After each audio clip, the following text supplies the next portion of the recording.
سلام به همه شما دوستان نازنینم. با یکی دیگه از برنامه‌های ذهن زیبا در خدمت شما هستم. امیدوارم حالتون خوب باشه، از این برنامه‌ها استفاده کرده باشید.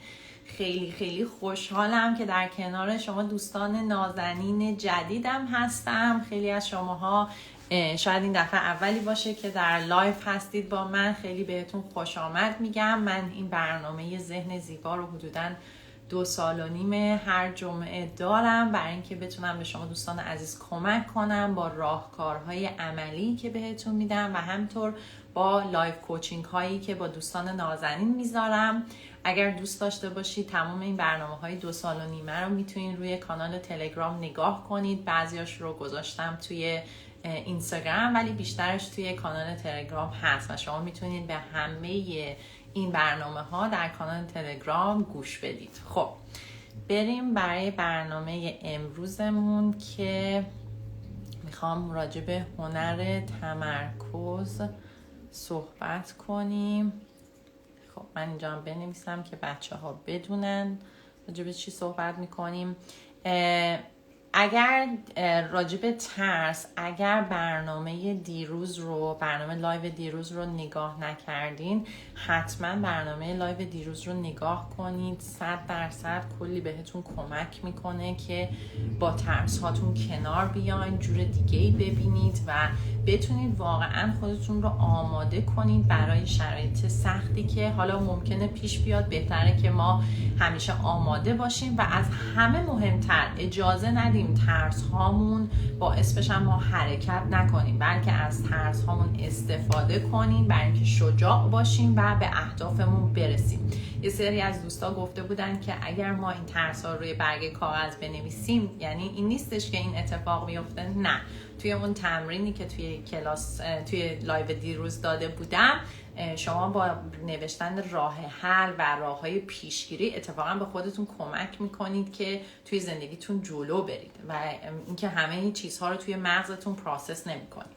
خب بریم سراغ لایو کوچینگ امروزمون. یکی از دوستا خواسته که توی این لایو ما شرکت کنه. خب بذارین من ریکوستا رو، دوست عزیزی که دوست داشته توی این لایو ما شرکت کنه، من میخوام که اینجا ریکوست بده و من بتونم که ایشون رو بالا بیارم. ببینم اینجا هم نوشته های شما رو.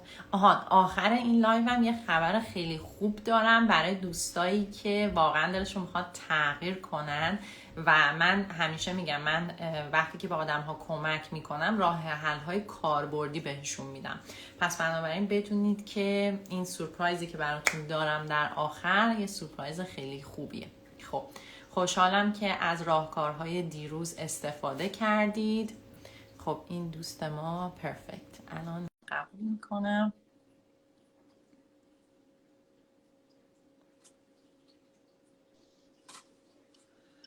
سلام عزیزم. سلام فریده جون، خوبی؟ خیلی متشکرم. خیلی خوشحالم که با شما صحبت میکنم. منم همینطور عزیزم. منم خیلی خوشحالم که امروز باهات صحبت میکنم. این دوست عزیز ما دلش خواست که تصویرش نباشه. ایتس اوکی. ما بنابراین صداشو میشنویم و میخوایم بهش کمک کنیم. خب عزیزم یه بک‌گراندی از خودت بده و بگو سوالت چیه. حتما. قبلش باید بگم که من تو سمینار شما هم شرکت کردم ایران که اومدین.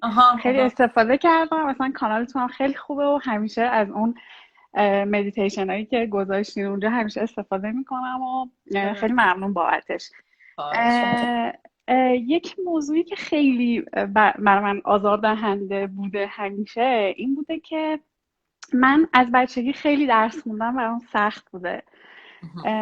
علیرغم اینکه درسم خوب بوده و حالا شاید مثلا انتظار خانواده بوده که من درس بخونم و مثلا مهندسی کامپیوتر خوندم و بعدا مهاجرت کردم، همه چی راجع به درسم خیلی خوب بوده ها، اما هیچ وقت لذت نبردم این درس خوندنه. لازمه که یه نکته هم بهتون بگم. حالا من 1 ساله که مهاجرت کردم حدوداً. تا قبل این 1 سال یه کوچی داشتم تو ایران که خیلی کمکم کردش و من یه مشکل پرفکشنیست هم داشتم که حالا به کمک این کوچم این مسئله حل شد.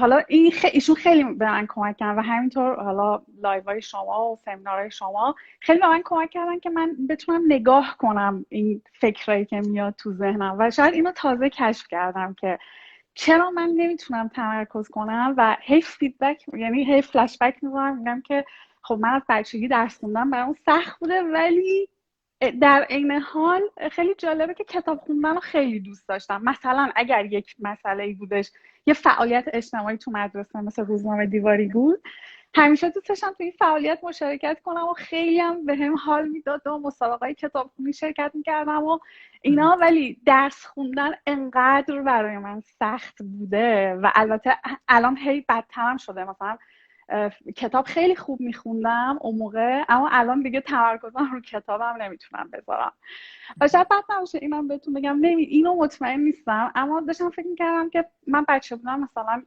پدر یا مادرم تعریف میکنن که خیلی شیطون بودم. ممکنه که این به خاطر این باشه که من اون موقع نه خیلی اما تا حدی هایپر بوده باشم، بعد مثلا این موضوع تو من مونده باشه. خیلی به این چیزا فکر میکنم، ولی به هر حال من نمیتونم نتیجه بگیرم که الان مشکل من دقیقا چیه. هدفت چیه؟ دوست داری به کجا برسی؟ الان مشکلم اینه که مثلا من مهندس کامپیوترم، تو همین زمینه هم دارم اینجا کار میکنم. دوست دارم مثلا سرتیفیکیت بگیرم. خب سرتیفیکیت گرفتم باید بخونم دیگه و وقت بذارم مطالعه کنم، اما به هیچ وجه نمیتونم این مطالعه رو انجام بدم که بتونم خودم رو ارتقا بدم توی کارم و دیگه احساس میکنم که حوصله‌ش هم نیست که این کار رو بخوام انجام بدم. بعد فکر میکنم میگم اوه من از بچگی این مشکل رو داشتم، شاید مثلا بچه بودم فشار خانواده بوده که باید درس بخونم، الان دیگه فشاری نیست دیگه، خودم باید تصمیم بگیرم. در نتیجه خب مثلا نمیخونمش. میفهمم.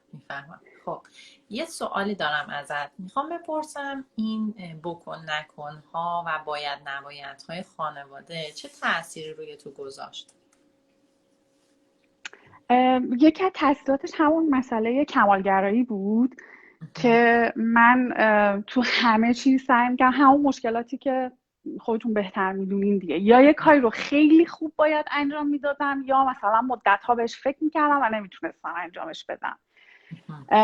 یا اینکه این خیلی تو زندگی من بود، یعنی مثلا از اتاق تمیز کردن، از اینکه میخواستم مثلا مستقل بشم به این فکر میکردم که باید یه خونه خیلی خوب، یعنی حتی وقتی مستقلم شدم تو ایران اون خونه ای رو که حالا گرفتم و اینا همه چیشو تقریبا نو کردم، از کابینت ها و مثلا شیرالات بگیری تا مثلا سرامیک و همه رو خلاصه. آره این مسئله بوده. البته که با بعضیاشون خیلی کیف میکنم و بهم حال میده و با بعضیاشون هم اصلا کیف نمیکنم، یعنی اصلا بهم حال نمیده و لذت نمیبرم و بیشتر آزاردهنده است. میفهمم. خب من ازت سوال بعدیم اینه که وقتی که پدر مادر مثلا این بکن نکن ها رو میکردن، اگر تو درست انجام نمیدادی اون وقت چه اتفاقی میافتاد؟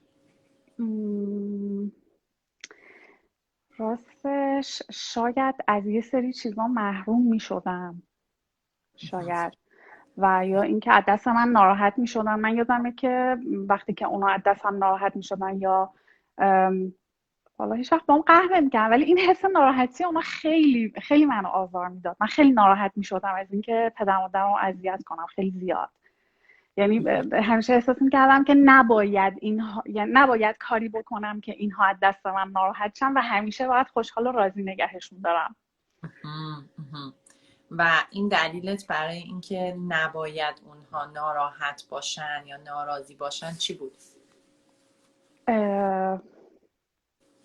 باید فکر کنم. به هر حال چون پدر مادرم من احتمالاً خیلی دوستشون داشتم، الان دوستشون دارم، مثلا دوست ندارم ناراحت شن ازم. الان این به ذهنم میرسه، حالا شاید بیشتر اگه فکر کنم چیزای بیشتری به ذهنم برسه. ببینم مثلا اینطور بود که آیا مثلا اینطور بود که توی خونه فشار زیاد بود روی پدر مادر یا پدر مادر مثلا شرایط سختی داشتن؟ یا بله اینو توی دوره‌ای از زندگیمون که حالا اون دوره افتاد توی 15 سالگی من، بله تو این دوره داشتیم مسئله رو. بله که دوران سختی بود. که دوران سختی بود. بله.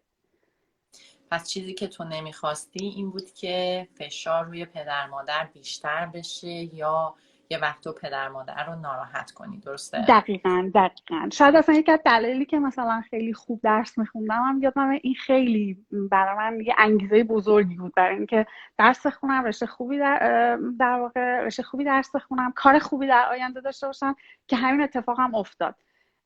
خب درسم خوب خوندم، رشتم خوب بود، کارم خیلی خوب بود و نسبت به بچه‌های همسن و سال خودم و اطرافیانم از امکانات خیلی، یعنی تونستم امکانات خیلی خوبی برای خودم فراهم بکنم. بعد وقتی که تو مثلا توی خونه بچه خوبی بودی، مامان بابا چی میگفتن بهت؟ اصولا راجع به چی؟ راستش فکر کنم دیفالت این بود که من باید بچه خوبی باشم، یعنی میدونی، یعنی انگار دیفالت این بود، چیز دیگه ای نبود. هیچ وقت چیز دیگه ای رو فکر نمی کنم امتحان کرده باشم، یعنی انگار همیشه این فشاره بوده که من باید بچه خوبی باشم و انگار که اونا اینجوری دیدن که دیفالت این بچه ما اینه دیگه، یعنی از این نباید این برابر بره. خب حالا میخوام اینجا رو یه لحظه با هم دیگه ببینیم. خب نگاه کن، تو در اون زمانی که بچه بودی، چون به قول خود دیفالت رو گذاشته بودن این که من همیشه باید بچه خوبی باشم، باید کارامو انجام بدم، خب و باید نمره های خوبی بگیرم. خب در واقع یه قسمت از تو که در همون زمان بچگی باید پرورش پیدا کنه یه جورایی سرکوب شده. فکر میکنی چه قسمتی سرکوب شده؟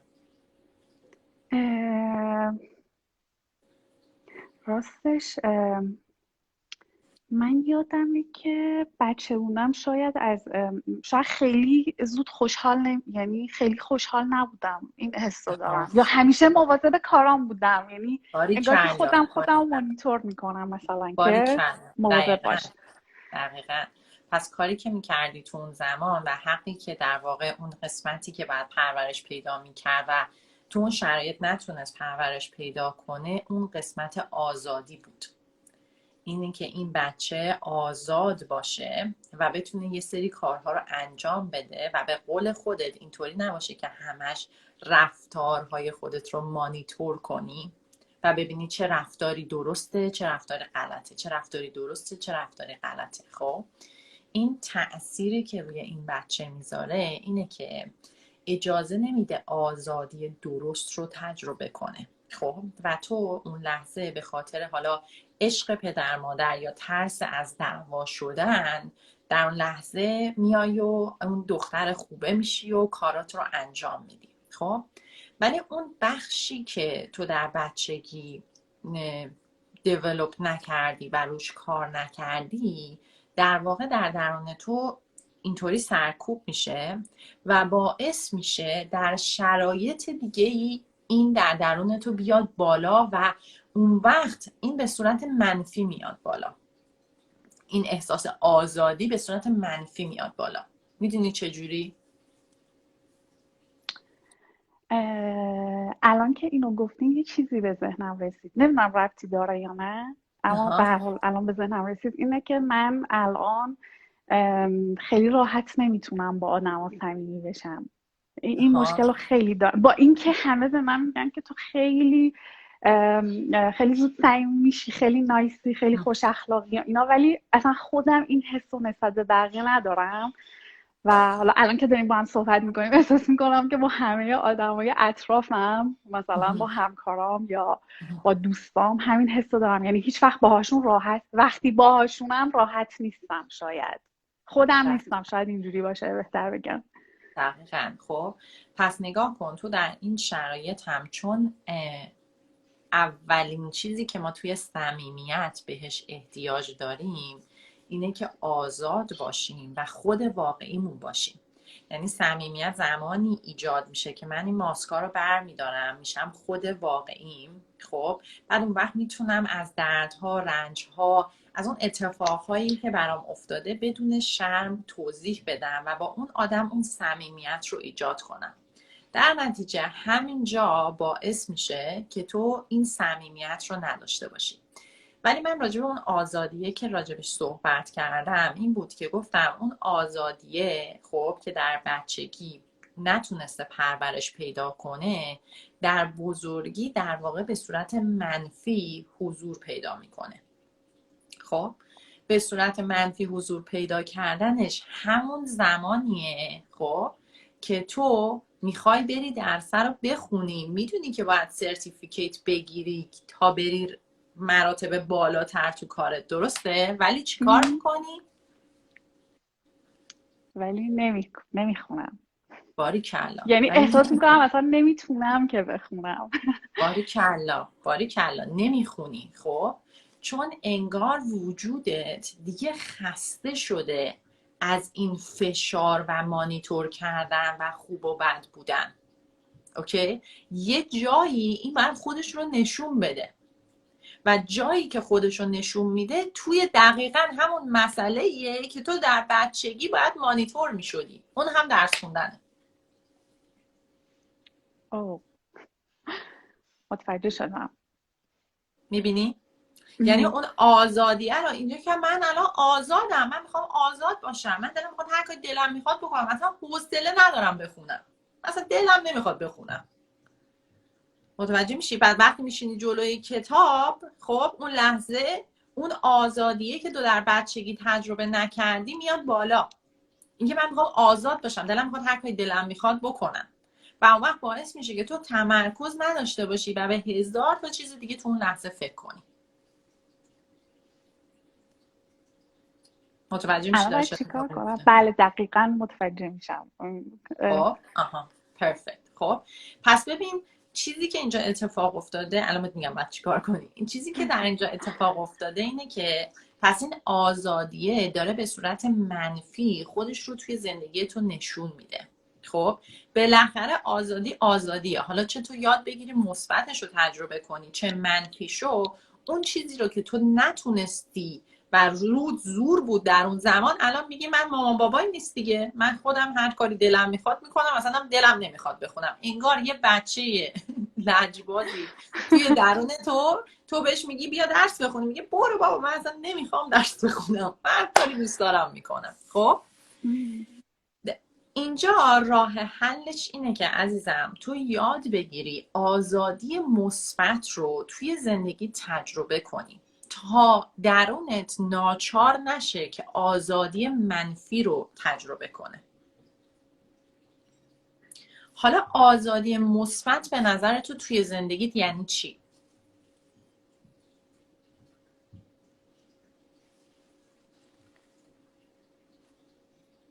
میشنوی صدای منو؟ آره دارم فکر میکنم. اولین چیزی که راستش به ذهنم میرسه اینه که شاید یه کمی راحت تر با بقیه ارتباط برقرار کنم. یعنی الان هر حرفی رو نمیزنم، هر چیزی رو نمیگم، یعنی خیلی فکر میکنم به این که الان من به این دوستم اینو بگم یا نگم، با اینکه ما 12 سال همدیگر رو میشناسیم مثلا و اون همه زندگی منو میشناسه، من خیلی اطلاعات راجع به زندگی اون دارم، ولی با این حال به شدت مواظبم که هر چیزی رو نگم. تقریبا خیلی کم پیش میاد که من خیلی راحت با آدم ها حرف بزنم. خیلی جالبه الان که ما هم حرف میزنیم خیلی احساس میکنم خیلی انگار بار سنگینی رو دوشمه. البته که خیلی هم وحشتناکه، یعنی من میترسم که یه جوری انگار دلم نمیخواد که خیلی بقیه راجع من بدونم، نمیدونم چرا. ببین خب به خاطر نوعی که در بچگی بزرگ شدی و اون باید نباید هایی که در بچگی بوده، خب obviously وقتی بزرگتر هم میشی فکر میکنی که باید بری تو اون قالبی که آدم های دیگه دوست دارن از تو ببینن و اگر از خودت، یعنی اگر خودت باشی شاید پذیرفته نشی، شاید اون آدم ها در مورد تو یه جور دیگه ای فکر کنن. ولی میخوام اینجا نگاه کنیم که در واقع تو یک چیز بزرگ رو داری اینجا ازش اجتناب میکنی و بهش انرژی و بهش عشق نمیدی. اون چیه به نظرت؟ رابطه است، رابطه خوبه. رابطه واقعیه. رابطه واقعی. دقیقاً. خب شده تا حالا توی تنهایی خودت پیش خودت فکر کردی درسته که من همه این آدم ها رو دور و برم دارم ولی هیچ وقت اونها چهره واقعی من رو ندیدن، درسته؟ آره، مهم. مهم. این رو بله اینو داشتم. دقیقا. خب و این باعث میشه که تو با آدم ها در ارتباطی، آدم ها هم تو زندگیت داری ولی هیچ وقت مطمئن نیستی که آیا این آدم ها تو رو واقعا برای خودت دوست دارن یا برای تصویری که تو از خودت ساختی. بله این درسته.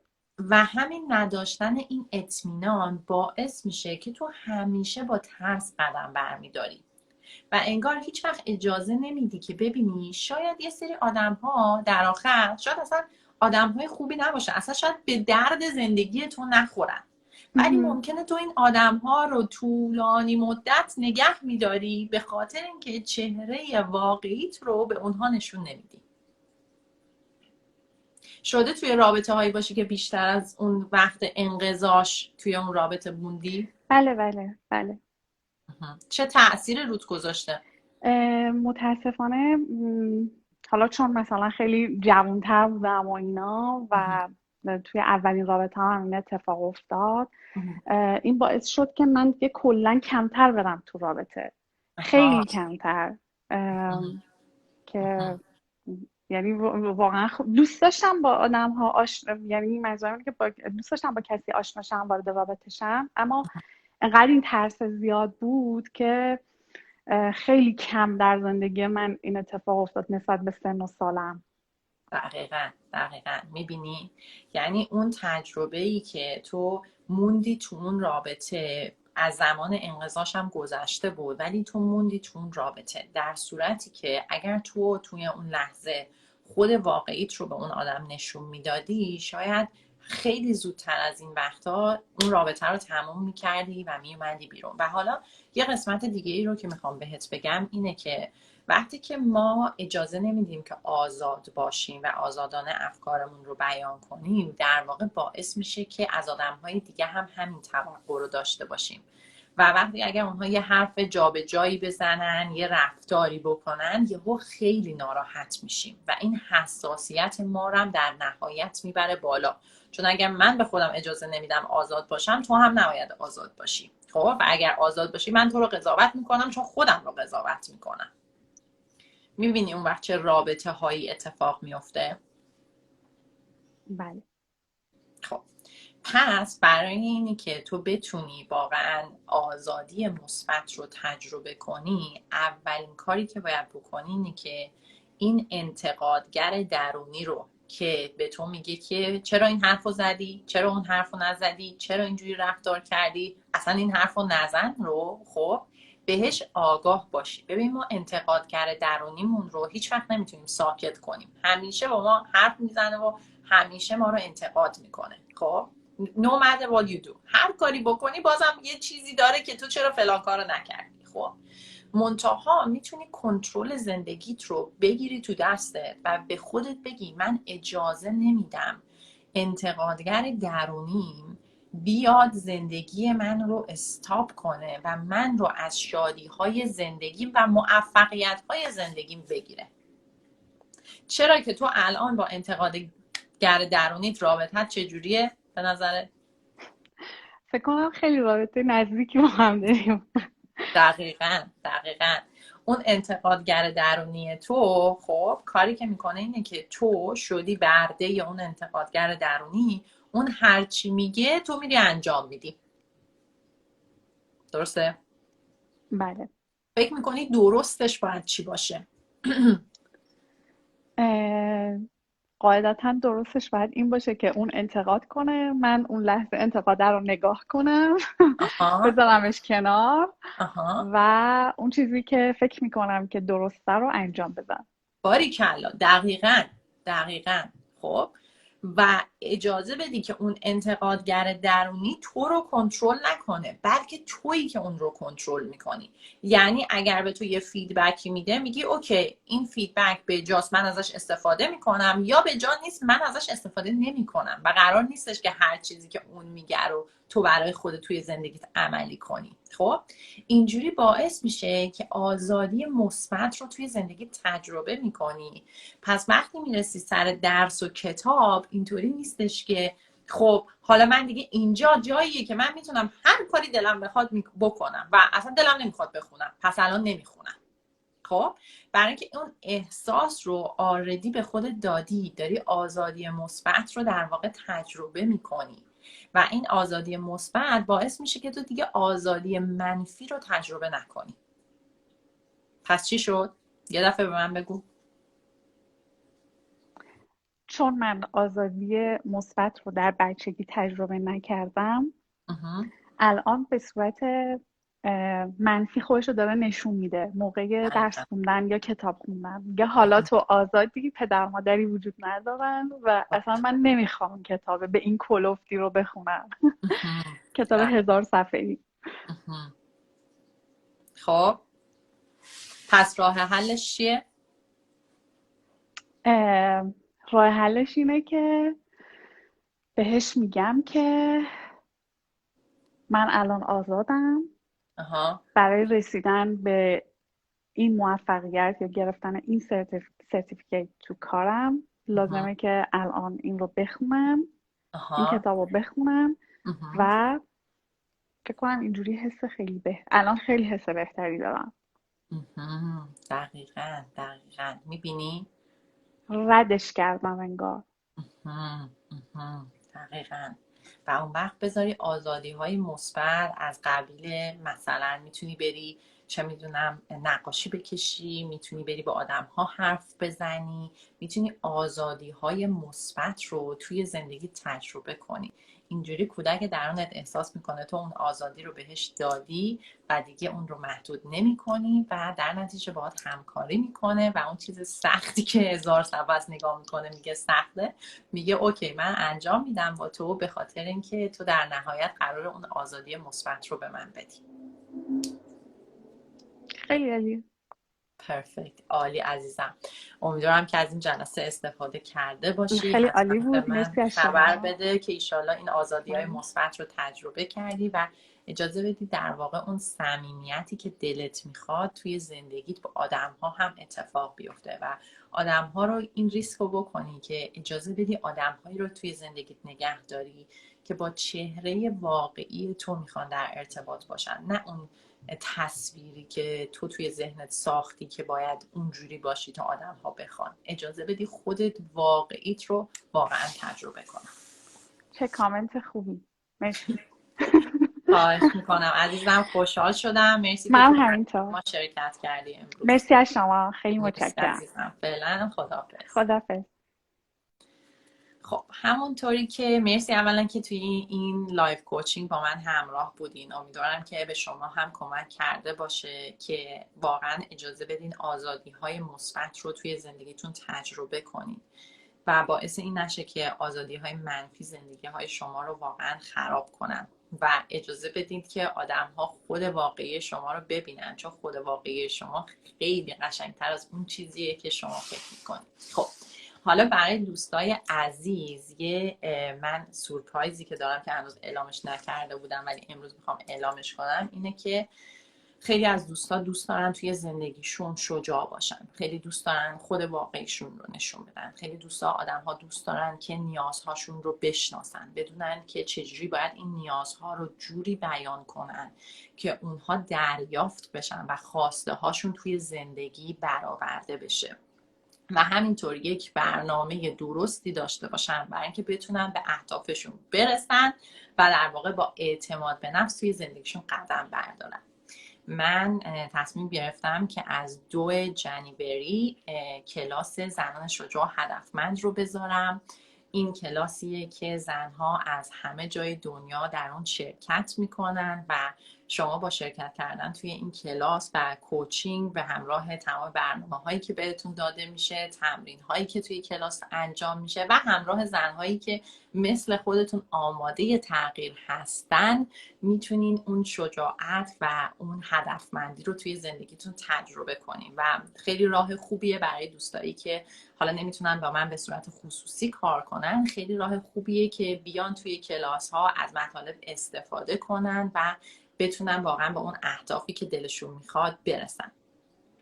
قیمت این کلاس $595 ولی قیمتش تا 2 هفته دیگه $495 که شما میتونید با $100 تخفیف این کلاس رو خریداری کنید. اگر براتون سخته که یه جا پرداخت کنید، میتونید توی 3 تا پیمنت پرداخت کنید و اینطوریه که به خودتون کمک میکنید که سال 2021 رو از همون اول با برنامه، با راه حل های کاربردی، با راهنمایی هایی که من به شما میکنم شروع کنید و به اهدافتون برسید. خیلی از دوستایی که الان اینجا هستن توی این کلاس شرکت کردن و میدونن که چقدر بهشون فایده داده و دوستانشون هم در این کلاس آوردن و در این کلاس شرکت کردن. این کلاس خیلی سریع پر میشه برای اینکه تعدادش خیلی کمه و من برای اینکه کیفیت کار بالا باشه تعداد رو کم نگه میدارم. شما دوستان عزیز امروز میتونید برین روی وبسایت من و تا قبل از اینکه کلاس پر بشه توی این کلاس ثبت نام کنید تا ما با همدیگه سال 2021 رو با هم شروع کنیم. این کلاس آنلاینه، شما در هر کجای دنیا حتی اگر ایران هم باشید میتونید توی این کلاس شرکت کنید. روی اپلیکیشن زوم یک چالش در واقع 30 روزه است که به مدت 1 ماهه. از 2 جنوری شروع میشه، هر شنبه ساعت 9:30 صبح به وقت لس آنجلس و 9 شب به وقت ایرانه که تا ساعت 12 ظهر به وقت لس آنجلس و 11:30 شب به وقت ایرانه. بقیه جاها میتونید از وقت ایران حساب کنید و ببینید. خیلی دوست دارم که اونجا دوستای عزیز رو ببینم. فقط باز هم میگم زود این کلاس پر میشه. آردی الان 4 نفر قبل از اینکه من اعلام کنم 4 نفر آردی ثبت نام کردن توی این کلاس. کلاسمون بین 12 تا 15 نفره. اگر دوست دارید که توی این کلاس همراه ما بشید حتما برید روی صفحه من روی بایو و اونجا ثبت نام کنید و من از همون اول براتون برنامه ها رو میفرستم و از همون لحظه که ثبت نام کنید شما در واقع توی کلاس هستید. اینم از این سورپرایزی که داشتم، گفتم حتما بهتون بگم بدونید که 2021 رو ما میتونیم با همدیگه در کنار همدیگه شروع کنیم. برای اینکه توی لایف ها من تا یه جایی میتونم کمک کنم ولی وقتی شما خودت تصمیم میگیری که بیای توی کلاس ها بشینی، برای خودت زحمت بکشی، بری توی درون خودت رو نگاه کنی، اونجاییه که تغییر میکنی. این همون کاریه که من خودم برای خودم کردم و اگر امروز به اینجا رسیدم فقط به خاطر اون زحمت ها، اون کلاس ها و اون راهنمایی هایی بوده که از آدم هایی گرفتم که متخصص این کار بودم و دلم میخواد که همه اینها رو در اختیار شما قرار بدم که شما هم بتونید از همه این راهکارها استفاده کنید. توی اون کلاس ها خودم کوچتون میکنم، بنابراین خیلی فرصت خوبیه که از من کوچینگ هم بگیرید و به اهدافتون برسید. ممنونم از همه شما که باز هم در کنار من بودید. هفته دیگه دوباره ساعت 10 صبح به وقت لس آنجلس و 9:30 شب به وقت ایران در برنامه لایو میبینمتون. فعلا میبوسمتون. خداحافظ.